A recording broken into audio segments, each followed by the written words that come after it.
It's just like a lack of joy and happiness or anything in my life. I wouldn't say depressed, but I don't feel much joy in life. The happiness, it will come and go, but having that real deep sense of purpose, when we have that, we'll actually find that we embrace the challenges of life in a completely different way because there's meaning associated with it. The Western world in particular epitomizes happiness as an end goal. We need to have the talk about values and purpose because happiness is transitory. If you're starting to get clarity around what you don't want and what you do want, and it is values aligned, and then you're still feeling like that belief is there. Yes. I mean, what do you do? Hi, I'm Hayden Brown. I'm a human behavior specialist and I help people resolve the root cause of their long-term patterns and emotional challenges so they can start living more purposeful and fulfilling lives. Hi, I'm Greg, a life and business design coach, and I help business owners and leaders design a life they genuinely love so they can live with intention, freedom, and by design, not default. The goal of Breakthrough is to help you create real changes in your life. We do this by helping you uncover the why behind why you're stuck, help you gain clarity in what you truly want, and give you the tools to get there. With that said, let's get into the show.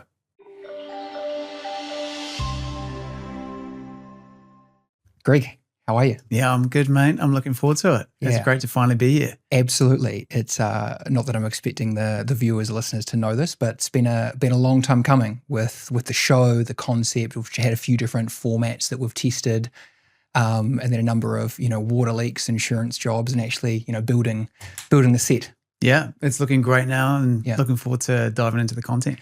Yeah, absolutely. So I think naturally where we need to start is, perhaps maybe we go through a little bit, what the goals of the show are, perhaps a little bit about the why, that we're doing it, and really the value that we'd love to offer. I know for me, obviously I'm passionate about working with clients, helping them uncover, the root causes behind the behavior patterns, the emotional challenges that are keeping them stuck. And obviously you working differently to me, life, business design, intentional living. But I think there's a real great opportunity in the market to actually help people really understand themselves, their values, their drivers, and the real why, the real root causes of why they get caught in these patterns, self-doubt, self-sabotage, triggers, etc., relational dynamics. And at the same time, with that insights, giving them some real practical steps and tools. So that's my goal of the show today. How are you feeling about it all, Greg? Yeah, great, man. I fundamentally fascinated with how people work and finding out about that. Why do we get stuck? And what do we need to move forward? So part of the passion there for me personally is around helping people be able to live by design rather than default. So to live intentionally, and rather than just having life happen to you, that you're being conscious about the decisions that you're making. So for this show, I'm looking forward to unpacking those topics and the questions that people have, but also, really diving into why are people stuck? What makes them stuck? What do they want? What does that look like? And having a vision for that so they can work towards it. And then how do they actually get there with the practicality to take those steps? So I'm trusting that it'll be helpful for people, and also just from a curiosity level and unpacking this stuff together, I'm hoping to get a bunch out of it as well. Absolutely. And I know that, you and I, again, work differently, but think differently in terms of, we've spoke about a couple of frameworks, right? Why are people stuck, or why are you stuck? What do you want, and, how do you get there? So again, that people can live more purposefully and less by just these by the default patterns or the unconscious programming that so much of us get caught up in. So I think a little bit maybe about the show format, so maybe viewers know what to expect. Again, we've played around with a few formats, and we are working this out as we go, right? I don't think either of us are seasoned speakers, but working out as we go. Our current format, which I'm excited to get into, is the plan is to have real world questions submitted by our listeners, voice notes, and hopefully, the goal is that we've got some real relatable questions that people can relate to, and hopefully draw from, with their own life to be able to go, okay, I can see myself in this, or where is that playing out for me? And then we can break that down, hopefully really give the viewers some practical steps, what's going on and why, so again, they can really create some practical, purposeful changes in their own lives. Sound good? Yeah, looking forward to it. Okay. All right, Jamie. So I believe we've got our very first question, please. Yeah, okay. So today's question is from Mike, and we've got a clip that we can play that will give you some more information on it. But basically, it's going to be around why doesn't anything make me happy anymore? So, Yeah, wow. Yeah, that's a good one, eh? Yeah, so Greg, I'd love to know, what just comes up from you. I think there's a lot that I and likely you could speak to there. But, why doesn't anything make me happy anymore? Well, yeah, I think it's a massive question. Obviously, why doesn't anything make me happy anymore? I think we can all find ourselves at times in our lives asking that question. I know I've definitely been there multiple times. And what we do at that moment can be really impactful, whether we head down a good path or a negative path. And there could be a lot of things that leads into, depending on the season of life or what's going on. But I think that our Western world in particular epitomizes happiness as an end goal. Yes. And we can really beat ourselves up if we're not feeling happy all the time, or even expect that we should feel happy. And there could be a layer of should that comes in, I should feel this way, or this should be going on around happiness. So yeah, I think it's something that in our Western materialistic focused culture, it's definitely epitomized as the end goal. Yes. And so it's logical that someone's going, hey, I'm not, but I should be. And then in terms of their specific situation, though that's contextual for every person on why they might be feeling that way. But Yes. I definitely relate to it and have had to unpack that multiple times to try and get unstuck from different places that I've been at. Yes, and I think it's so entrenched, in our society as well, and our programming, oftentimes without even realizing it. One of the things that we'll get into in a moment, perhaps when we've listened to Mike's voice note and a bit more of his story, his situation, so we've got some something real practical to work with there. But you will know me well enough, Greg, being a former client, that the first thing that I say to my clients is aim for fulfillment, but appreciate the happiness along the way, as opposed to having the fulfillment as the destination, or perhaps this unrealistic expectation, the pleasure without the pain, the support without the challenge, just this one-sided world, which isn't life. But oftentimes, even when I think of that myself, looking for purpose or fulfillment over just this fleeting or transitory happiness, you can know that, but then it's even easy to catch yourself, as a parent with, I just want my kids to be happy, or, wanting them to not be stuck in an uncomfortable emotion, perhaps, rather than allowing them to, work through that or process that, because, such is life. But look, I think there's a, huge question today. As we've said, the goal is that we've got a voice note from Mike. So Mike's submitted a voice note of his situation. And I think, particularly with this being the first episode, to frame this show up, what I would really love is that, the listeners, they may say, look, this is me. They may say, look, this has been me, or there's parts of that I can relate to. And in any instance, again, the goal to be able to understand, how your patterns are keeping you stuck. Perhaps that's not you specifically, but that you can see yourself in a different way or a different area of life. But yes, I think this is something that everyone struggles with, or may default to at some times, perhaps certain unrealistic expectations. What is giving them, what are they perceiving gives them happiness or purpose? So I think it's really relatable. And then obviously that's not even getting into how that state of mind or expectation could then have a ripple effect into our thought patterns, our behaviors, our triggers, etc. So with that said, Jamie, can we please have Mike's story, the voice note that the caller has submitted, please? Yeah, here it comes. Hey Hayden, my name is Mike from Nelson. So what I'm hoping you can help me with is I feel very stuck in a rut, and I feel stuck in my personal life, in my career. So success for me would be just anything that I could look at and go, hey, yeah, I feel like I'm moving forwards now. So the main challenge is in my personal life. I'm single. I have been for coming up to a couple of years, I'm not really doing anything about that. Although I can see, like I've sort of become a bit of a hermit.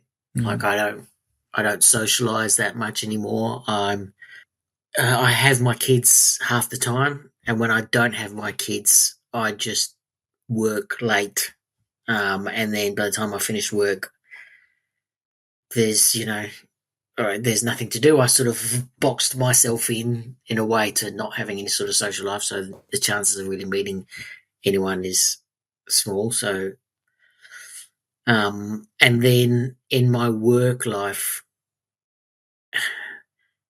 I feel like I'm hitting my head on a ceiling in terms of being able to grow my business. I have a marketing business, and if I look at it from a side-on view, and look at it over the past few years, I go, oh, actually, it's grown a lot. Income has increased, client base has increased, but for whatever reason, I don't feel any joy or satisfaction in that growth. And I'm always looking at, okay, well, what's next? And I just feel like I can't move into what's next right now. I don't know what's sort of holding me back or why I feel just stuck. Yeah. And so, yeah, I mean, the negative impact is that sort of brings me down a bit. I wouldn't say depressed, but I definitely feel I don't feel much joy in life. I don't feel, even when we do accomplish something, or I accomplish something, whatever, I don't. There's no high from it. It just sort of, I just move on to the next thing. I don't really celebrate or acknowledge any wins. So there's just a like a lack of joy and happiness or anything in my life. I feel like there's some past trauma from some experiences that maybe I'm afraid of something. I don't know what exactly. I have some past traumas with regards to business finances and personal finances, and relationships.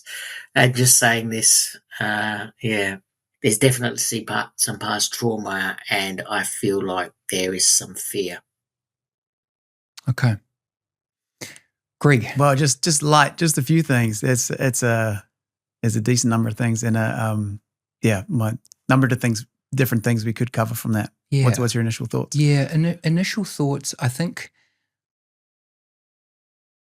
there's a lot there, as you said, right? I've got arguably too many thoughts. I think the first thing is maybe if we circle back to what we touched on very lightly earlier, which is, what actually is the goal, right? And, obviously Mike has, framed it up as, stuck in this rut. I think he's saying, there's not those highs perhaps that he's experienced before.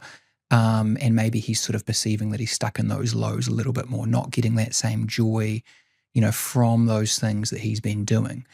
I mean, obviously one question would be, what has changed for him? And I think, if I was working with him one-on-one, that would be something I would want to know.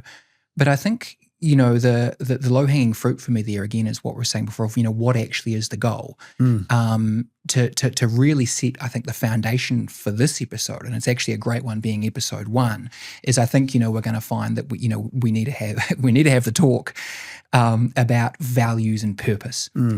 Because, as we sort of touched on very lightly earlier, happiness is transitory, or it's fleeting, meaning that, when we perceive, everything is going to plan or things meet our expectations, there's not these unforeseen challenges, we can perceive the situation, we can make an assessment, and then our brain creates, this wonderful thing called serotonin based on how we're assessing the situation, and we have, these moments of happiness. But as Mike said there, in aiming for that, or in living that out, we're also vulnerable to, I guess what you'd say, the highs and the lows, right? So you can often be on a bit of an emotional roller coaster with that.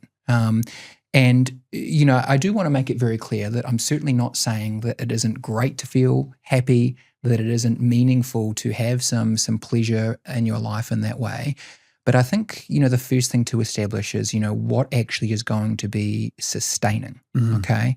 And, with my clients and in my own life, again, the happiness, it will come and go, and it does come down to perception as the other factor, which everything does, and that's another conversation perhaps. But having that real deep sense of purpose, when we have that, we'll actually find that we embrace the challenges of life in a completely different way because there's meaning associated with it. Yeah, that's great. I think just going back to that frame of, where are you stuck? What do you want? And how do you get there? I think there's a few stuck things there. In terms of what you want, Mike mentioned there, hey, in the first part of the message, he said, look, anything that I'm working towards that would feel like a sense of progress. It's kind of really broad, just anything. Then went into some specifics around relationship and around business and a few other things. But I would when we get into a place where we feel stuck, and I've done this before, I find that it tends to get broader and broader and more negative. So it goes from, there's a specific thing that's a challenge that I can do something about, and then it goes to, oh, well, my relationships don't work, or, the end point of that is that life is terrible. Yes. And so even going more and more specific into each of those and going to, well, where exactly do you feel stuck at the moment? When you mention relationships and there's not being where you want to be, what do you mean by that? What does stuck look like for you? So going into that, and then in the same opposite end of what do you want? What sort of relationship would you like in the future? What could that look like? What are the pieces of it? But practically, what would that look like? What sort of person? What would that feel like? Building out those pictures. And I find that when there hasn't been time to think about that specifically, it's in broad terms and it feels very overwhelming. Yes. And I know for me personally, when I've got into those spaces, I've normally surrendered a degree of agency where What do you mean by that, Greg? Surrendering a degree of well, agency? being linked back for me, people pleasing is going, what should I do? Yes. Who should I be? What goals should I have? So sorry just to interrupt, but so in that situation, framing this up, so these other patterns that you might be caught in are actually leading you into that cycle and then this outcome. Sure. It might be that you've been playing a role for quite a while, like you've been playing a role of being a good friend or being a good partner or being a good business owner or whatever, and you're actually playing a role and you haven't actually asked, what do I actually want? Like Greg the person or Mike the person. What does give you that sense of and purpose? to your point, what do I actually value? What do I value? And so I think being able to get specific around what's not working and then go, well, what do you want? Sometimes it's a really vulnerable question because you start with some things that you throw out there, this, that, and the other, but they can just be what you think is a good idea. Yes. So, well, but what would be meaningful for you? Yes. What would be values aligned for you? And that can be really hard if you haven't asked that question honestly for a while. I know I've taken months and years to actually try and work out what do I want, because it was what I think I should want based on society and friends and everything else. And then all of the conditioning and the collective consciousness of, it should be career, it should be this, is it measured by finance, et cetera. And so I should feel this happy, my business should be here. Yeah, all of that. Yeah. And so, I think there's a couple of really key ideas there. I mean, one of them is basically in the absence of having our own clarity and purpose, we tend to default or inject the ideals or values of others into our life. And, not only is that not purposeful and sincere to us, but it also is going to set up an unrealistic expectation, right? Because if we're taking certain actions because we perceive it's what society wants or other wants or someone else wants, maybe we perceive it's, what our parents wanted for us. Maybe it's, with perhaps our father's best intention, he tried to set us up to live a certain way based on his values. That is projection and that's human nature, nothing wrong with it. But again, is that actually fulfilling and sustaining to us? And that also can be an evolving thing, I know that for many years for me, as I've been building my business, I'd probably say relationships had been much lower on my values. So I'd be much less likely to prioritize or find fulfillment in social catch-ups. But now with business being, really fulfilling and really rewarding, it's, my values have evolved to where relationships have a lot more of a place in my life. So, I think just to set the scene, if anyone's listening to this, I don't think I've ever worked with a client who was clear on really their values, their purpose. And just to clarify, when I say values, what we're not talking about, or certainly what I'm not talking about, Greg, is trust, love, honesty, integrity. These may be great things, but I've never met anyone that wakes up in the morning and goes, yes, I can't wait to show honesty, integrity today. And just to clarify with that, when you say values, are you saying those are too broad and they're not specific enough, or they're kind of the type that you'd put on a wall and say, I should want these things, or like, why not those as values? Does it need to have more specificity? Great question. So I think it's more, look, I'm certainly not bashing, integrity, honesty, et cetera, but I would say that, like when let's say, obviously I'm biased here, I'm going to speak from my own life, but if I love working with clients and really getting to the root causes and problem solving, I don't think to myself, I have to show integrity with this client, or I have to be honest. That's a byproduct of me showing up and doing what I love. So, perhaps if anything, maybe we call them core values or other qualities that maybe we perceive as meaningful and that support our actual values. But when I'm talking about values, sometimes I'll use the word priorities or drivers interchangeably, because sometimes that can have a bit more relatability to people. So, what do you value most in your life that drives you, that gives you that sense of purpose and clarity, and orienting ourselves in life around that, which is sustaining and fulfilling, and where we embrace the challenges, not this sort of seeking of hedonistic happiness and we're vulnerable and on that emotional roller coaster. That is what I would suggest is a much wiser aim. Just jump into something that Mike said around some of his rhythms, because he talked about a lack of fulfillment overall, but he said he tends to work quite hard, and then in the evenings there's nothing else to do, and he's got the kids on the alternate weeks, or what specifically that was. One of the things that I would suggest having a look at when it comes to at a higher level before getting, or as part of then also getting into some of the deeper stuff that's there, is, are there any biological or practical things that would be really helpful? And by that I mean, how is sleep going? How is food going? Like good, healthy nutrition? How is exercise going? Meaningful relationships. He said there's a cocooning or a lack of, hermiting was his word around not getting socially and connecting with people. And I'd say there's a number of fundamentals going just as people. The way that we function best is some basic things there. And if a number of those things are off, that can be just sort of low-hanging fruit to go before we dive into potentially past trauma or things that might be surfacing in a deep way.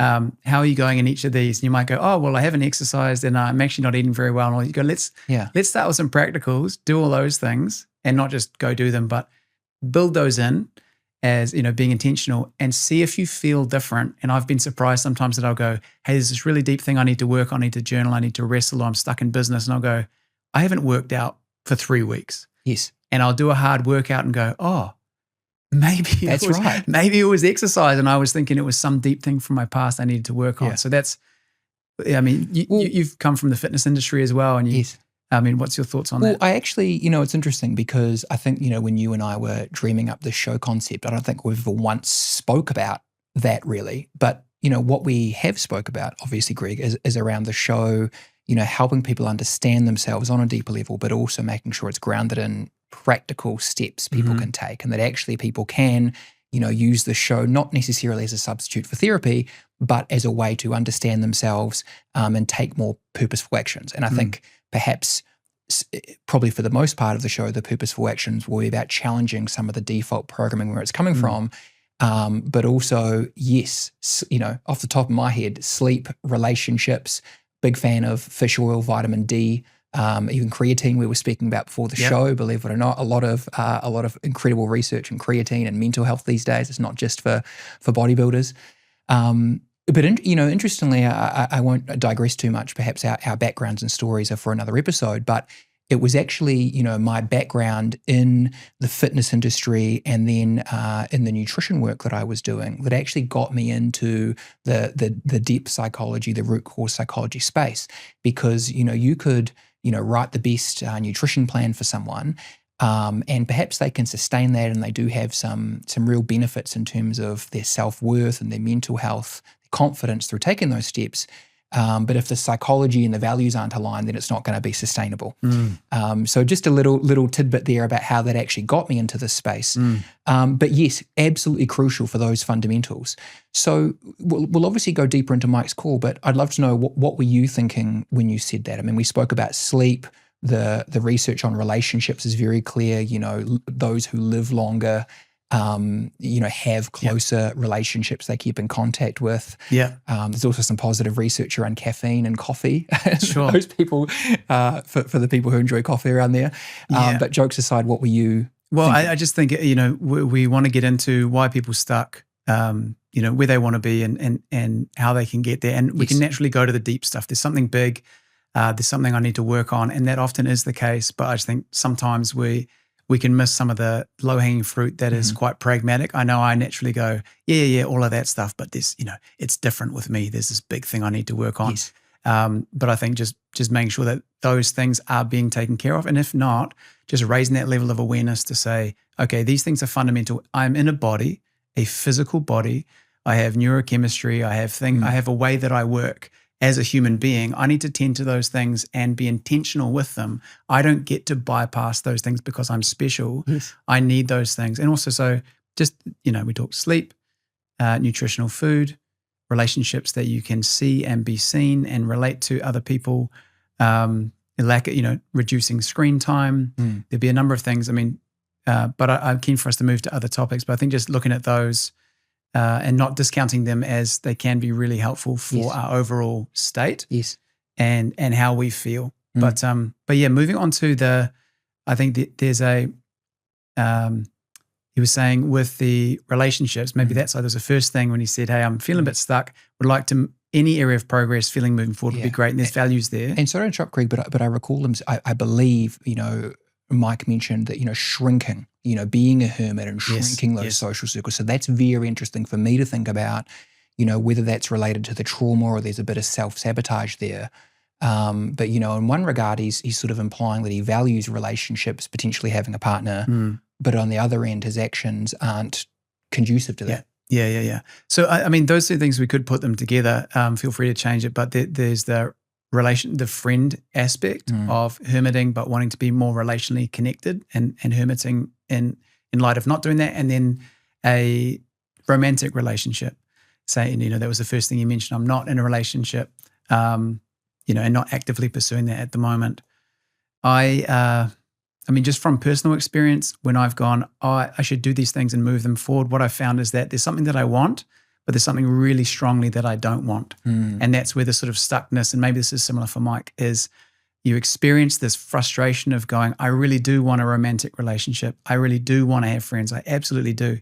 But there's something else that I'm committed to, or my subconscious is really committed to, that seems like it's elusive, that keeps me hermiting. What's going on with me? So personally for me, I think getting beyond I just want this, and then I should just pursue it, is then going, well, what's holding me back? And I've found personally, talking with people or journaling or trying to go, what's underneath is, what do I actually believe to be true? And then there's often some critical, heavy statements or things that come up, or like I've worked with you and working with people, is finding out what's sitting underneath to work out, what am I actually committed to that's holding me back? Because I obviously have a bigger commitment to that thing. I have a bigger commitment to hermiting, or as you said right at the end, maybe fear's crept in. I love that. So, a bigger commitment to hermiting. And, and not that you would consciously say you want to hermit, but there's something about how you're currently operating that really does get a benefit out of hermiting that part of you is very committed to.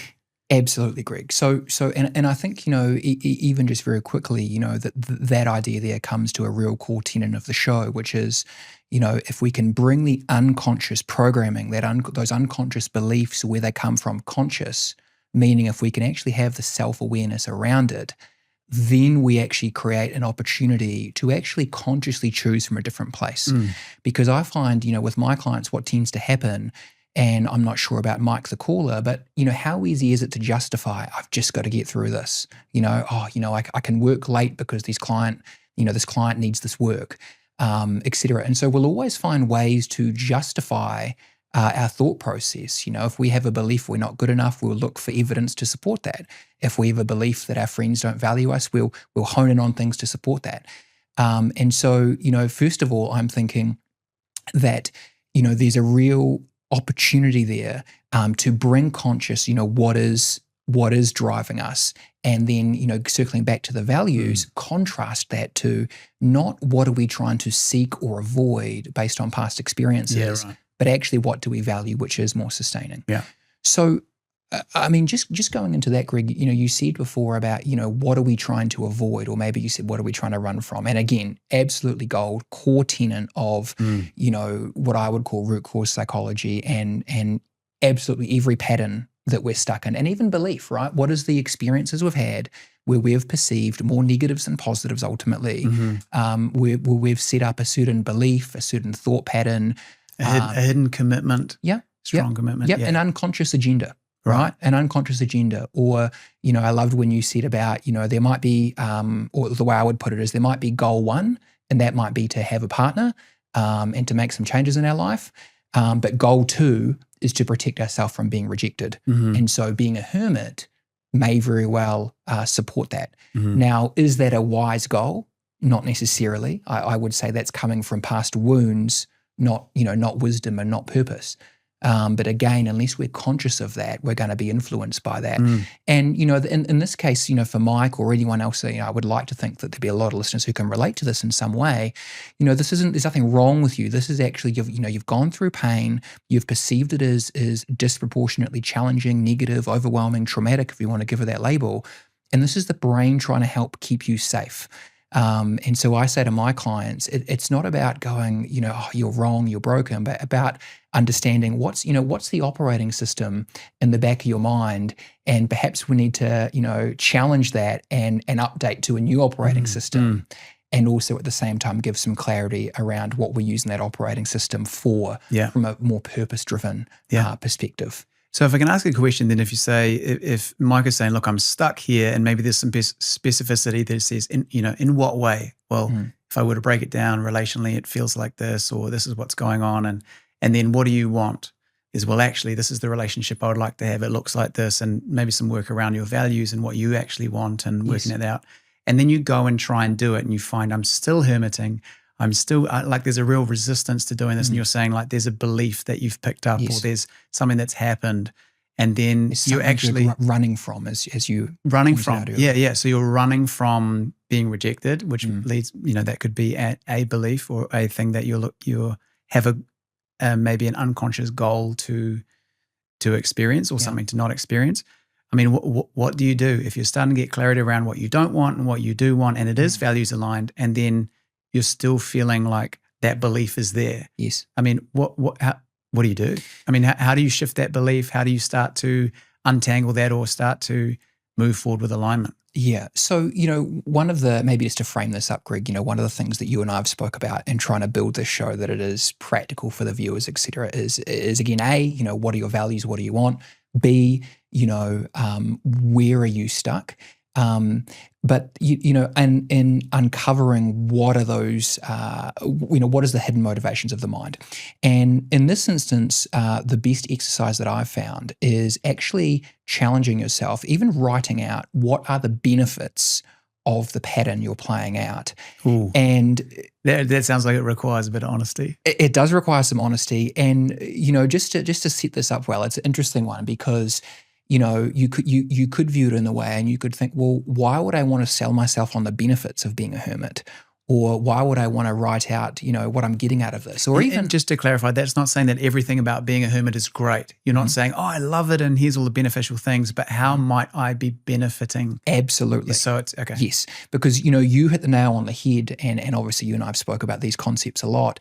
But at the end of the day, you are associating more positives than negatives for being a hermit, or you wouldn't be doing it. Right. And that might sound like quite a sort of black and white bottom line, but from experience, I will tell you that is the case. So any pattern that we're caught up in. And just to clarify, when you say you, would you say it's the protectionist part of you that wants to keep you safe, or Absolutely. your brain is like kind of wired to keep you safe, as opposed to you, as in there's no judgment in terms of saying you, that person are committed to being a hermit, you should. Yes. You shouldn't be. There's a part of you that is very committed. Is that absolutely? Yeah. So we're talking about, people have probably heard of this. This is the reptilian part of the brain, the amygdala. This is the sort of fight or flight in certain context. But the amygdala's job is to literally help us to protect us from what we perceive as threats. Now, from an evolutionary point of view, it could be the saber-toothed tiger, XYZ. It could, many people would also think, it's a big key trauma. But it doesn't have to be that. It can simply be what we perceive as painful or disproportionately challenging. And it can also be a number of smaller key events that stack together over our life that reinforce a certain pain point that we're trying to avoid. And, So just to clarify for the listener, so if you've had lots of little things, maybe you saw that thing, you gave it a story or a meaning. Correct. You associated a truth with that or a belief with that, and you stack multiple of those. You go, that's just the way it is. That's true, or true for me. Yes. Or that's who I am. But it's actually it's your perception. Your perception. Right? And remember that we spoke earlier about, you can find evidence to support anything, right? So, if I wanted to say, Greg's a really great guy who supports, the show and what we're building, I could challenge myself to find multiple ways that you've supported it. Or if I wanted, if I developed some, this is a wild example, some idea that you weren't supportive of the show, I might go, he didn't reply to this message or this or that. And so we can make meaning and certainly stack them together off anything, right? And so again, it's these past events, in combination with these natural protection instincts that we have, that actually justify, these protection instincts. And so I think to summarize that succinctly, the patterns that we're caught in, we're getting more benefits than negatives, or more benefits than drawbacks from the current situation. And I think I would suggest that the very first step is going to be actually acknowledging that to yourself. So, putting that together practically, Greg, I believe that Mike said that there was a number of traumatic events that he'd gone through. He did perhaps near the end sort of sound somewhat self-aware that there may be some fears, right? And so obviously, well, it may or may not be obvious, but fear is going to go hand in hand with the pain, okay? So we can't have a fear without having a past experience driving that fear. So, are you saying that it's a past experience, as in there is a memory, there is something that's happened that has created a pain or fear? Absolutely. Okay. Absolutely. Yep. So there is a stored association in the form of an experience or a memory. Okay. And so, piecing those two together, the exercise that I would love, the caller to do, and this exercise has so much application for anyone who's willing to really think about it, is identifying what is the pattern that you're caught in, or what is the behavior cycle that you're caught in, and then asking yourself on repeat, journaling it out, what are the benefits of, in Mike's instance, being a hermit? What are the benefits of shrinking my social circle? And, what will tend to happen is you'll start off and you'll go, this is ridiculous, there's no benefits, or what do you mean? I want to change.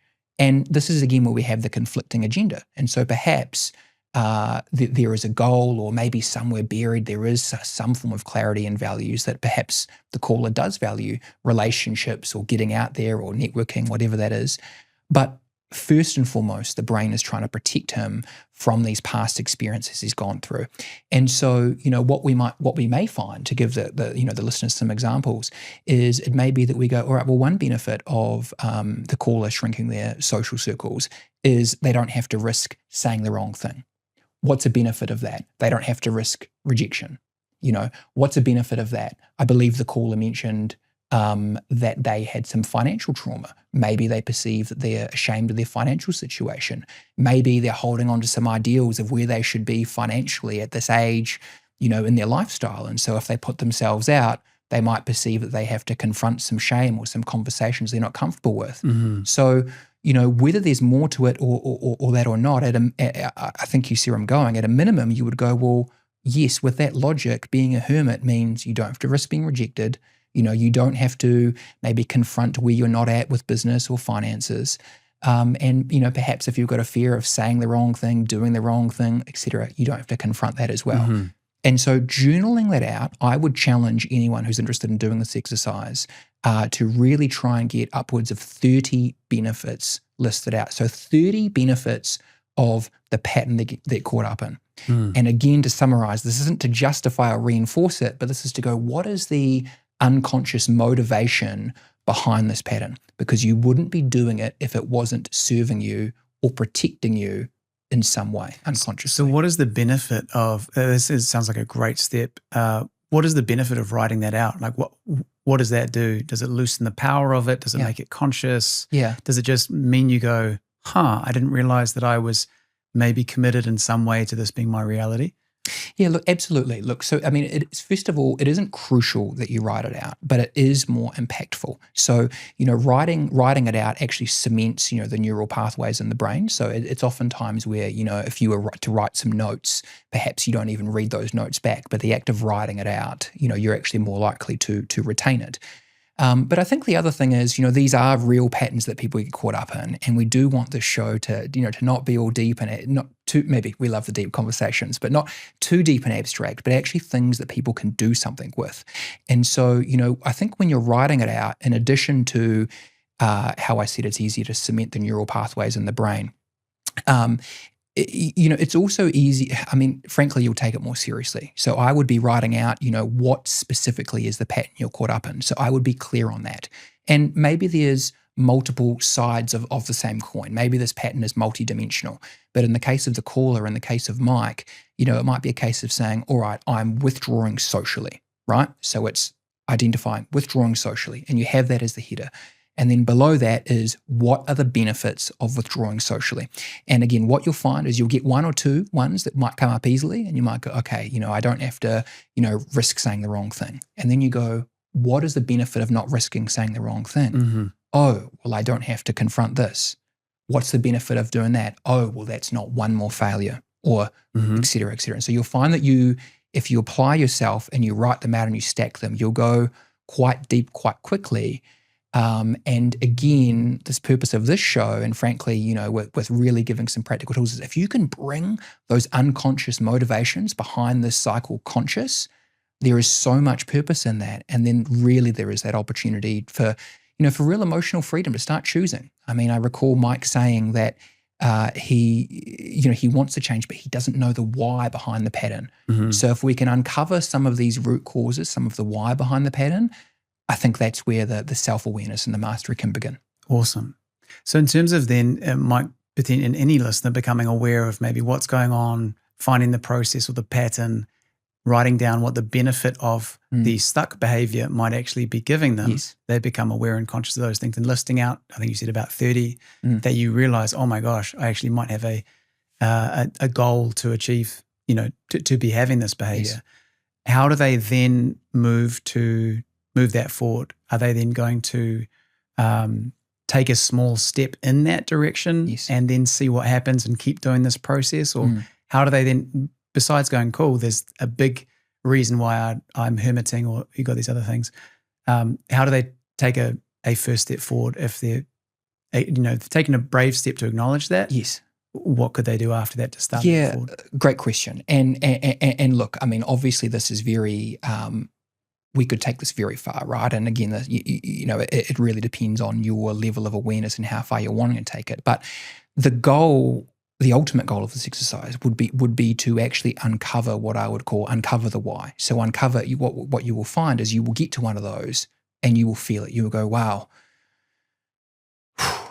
a benefit is I'm able to avoid that feeling. And in the case of Mike, it might be that I am ashamed of my financial situation, or I am afraid of being rejected. And so, wow, I am able to avoid that by being a hermit, right? The next step after that, Greg, would be then looking at, once we're conscious of that hidden benefit, that unconscious agenda, so we're conscious of, I don't have to risk rejection, we would then say, well, what is the downside? What is the drawback of never risking rejection? And we would then do 20 to 30 downsides or drawbacks, so the opposite of the benefits of never risking rejection. And so, for example, I mean, you may have something you'd like to speak to this, Greg, but it could be that, the downside of never risking rejection is, well, first of all, you're never going to, create those changes. But on top of that is you're never going to, might be achieve your business goals. Or, frankly, if you're putting the fear of rejection above all, or have been unconsciously, then how are you going to find, that life partner, etc. So it's identifying the conflicting agenda, the paradoxes, the drawbacks in the unconscious benefit that you've been getting out of it. Yeah, that's great. I think what I'm picking up from this is there's a huge amount of power in making the unconscious conscious on why you're stuck. Yes. And then what would be the benefits of whether you do want to stay stuck, actually being honest and saying, no, there's huge downsides.